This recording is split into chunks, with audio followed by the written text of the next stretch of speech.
Blanche Tounassi, l'épouse du pasteur Marcelo Tounassi, est décédée. Les informations en temps réel, c'est sur l'ONU. Nous commençons par l'information nationale. Le concours Miss Togo 2025 est en pleine préparation.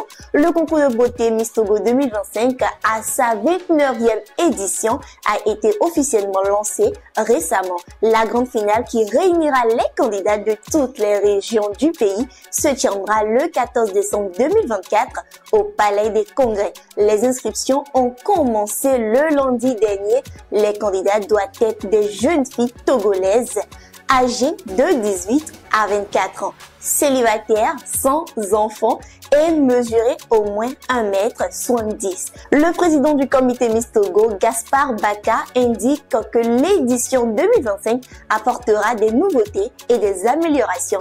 Nous attendons de voir. Nous sommes toujours au Togo. Le chauffeur de l'opposant Jean-Pierre Fabre, convoqué en justice.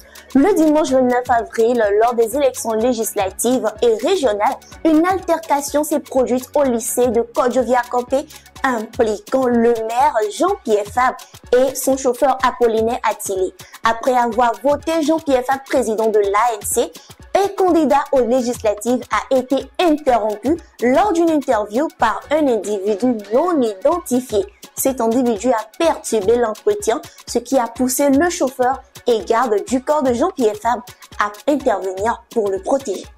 Dernière information nationale, Sky Airlines condamné à payer 15 millions de francs CFA à un ancien pilote. Dans une décision rendue le 6 juin 2024, la Cour de justice de la CEDEAO a infligé un lourd revers au Togo.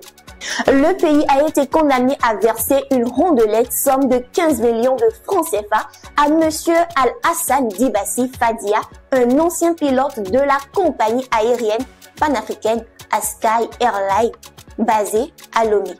Cette sanction financière fait suite à un licenciement jugé injustifié de Fadia sur la base d'un décret ministériel rétroactif, comme l'indique notre confrère Kwasi.com. Nous sommes maintenant en Centrafrique. 2 ressortissants français arrêtés et placés en garde à vue. 2 franco-algériens ont été arrêtés à Bangui le lundi 10 juin lors des descentes de la gendarmerie. Les autorités n'ont pas encore communiqué officiellement les raisons de leurs arrestations. Selon les rumeurs, les individus seraient impliqués dans des activités professionnelles avec des opérateurs économiques locaux et étrangers, notamment dans le secteur minier. La gendarmerie a investi leur domicile à l'aube et les a escortés pour les interroger. Les 2 hommes âgés de la quarantaine résident à Dubaï. Lors d'une intervention, des armes à feu, des munitions, des explosifs, des équipements militaires et une importante somme d'argent ont été saisis. Nous abordons maintenant la crise entre le Bénin et le Niger. 5 Nigériens appelés à la barre de la criette. La police judiciaire béninoise a presque terminé son enquête sur les 5 Nigériens arrêtés pour avoir pénétré frauduleusement sur le site de la Pipeline à Semekoji avec de faux badges. Leur prolongation en garde à vue a été décidée et leur comparution devant le procureur spécial de la Criette est prévue pour le mercredi 12 juin ou au plus tard jeudi. Parmi les personnes interpellées figure la directrice générale adjointe de WAPCO Niger. Les suspects doivent répondre de leurs actes devant le procureur Mario Metonu. Le directeur de WAPCO Bénin est également mis en cause pour complicité, bien qu'il soit actuellement hors du territoire béninois. Les conditions de garde à vue des suspects, bien que prolongées, n'ont pas suscité de plainte. Comme annoncé au début, triste nouvelle pour la communauté religieuse La Compassion, l'épouse du pasteur Marcelo est décédée. Blanche Tounassi, l'épouse du pasteur Marcelo Tounassi, est décédée effectivement ce matin.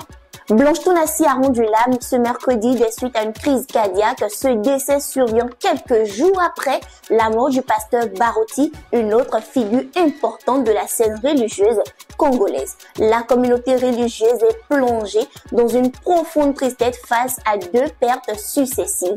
Blanche Tounassi était une figure clé au sein de la communauté La Compassion qu'elle avait contribué à bâtir aux côtés de son époux. Son décès est une perte très douloureuse pour toute la communauté et les programmes des obsèques seront communiqués très prochainement. C'est Farida Dinala sur l'ONU Actu, restez connectés. Lomé Actu.